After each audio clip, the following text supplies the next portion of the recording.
writer for RealTime Fantasy Sports, and welcome to another edition of the RealTime Fantasy Sports Show.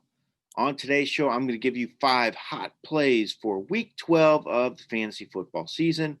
Before I get to that, though, I want to wish everybody a very happy Thanksgiving.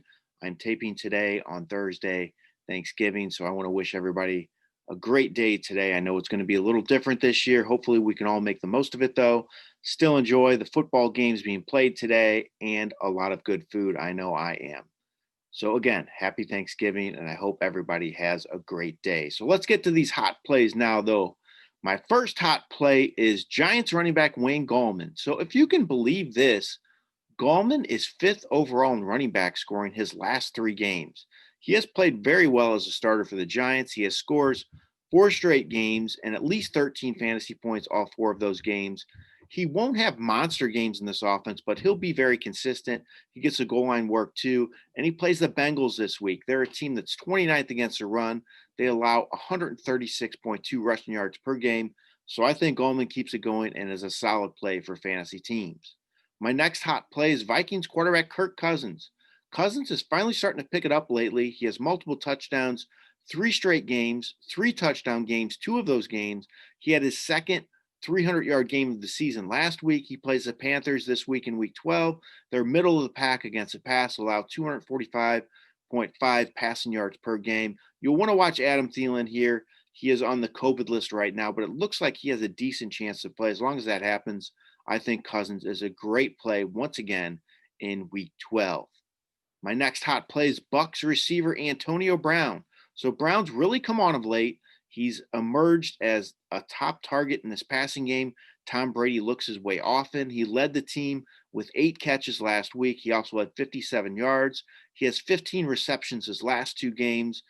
I know Tom Brady doesn't like pushing the ball down the field too deep because he's not having a lot of success in doing so. So even though Bruce Arians wants him to do that, I think he'll continue to look more underneath, and that bodes well for Brown. I think he gets a lot of those looks.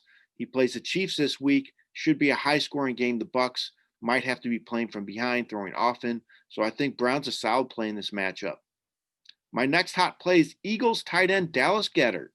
So he had his best game since Week 1 last week. He had 5 catches for 77 yards and a touchdown. He has 9 catches his last 2 games. I know Zach Ertz has a chance to return this week. That's not scaring me from using Goedert, though. I still think he gets a lot of work. They play Seattle this week. Philadelphia does. They're dead last against the pass. They've allowed 18 passing touchdowns this year. Tight end's not a great position this year, and we know it's very top heavy. We're looking for options every week. I think Goedert's a top 10 fantasy play in Week 12. My last hot play for this week is Falcons running back Todd Gurley. So Gurley actually was on my cold list last week, and he actually fit the bill with that one. He ran 8 times for just 26 yards. That was against a really good Saints rush defense, though, and he has a much better matchup this week. I think he'll rebound against the Raiders. They're a team that's allowed 16 rushing touchdowns this year, and Gurley's been finding the end zone on a regular basis. He has scores all but 3 games this year. I think he's set up for another score this week in this matchup against Las Vegas. So I would put Gurley back in my lineup if you happened to sit him last week. I think he'll rebound and do well in Week 12. All right, those are my 5 hot plays for Week 12 of the fantasy football season. Good luck in all of your games this week. And once again, I wish everybody a very happy Thanksgiving. This has been Jeff Paur for RealTime Fantasy Sports. Have a great day.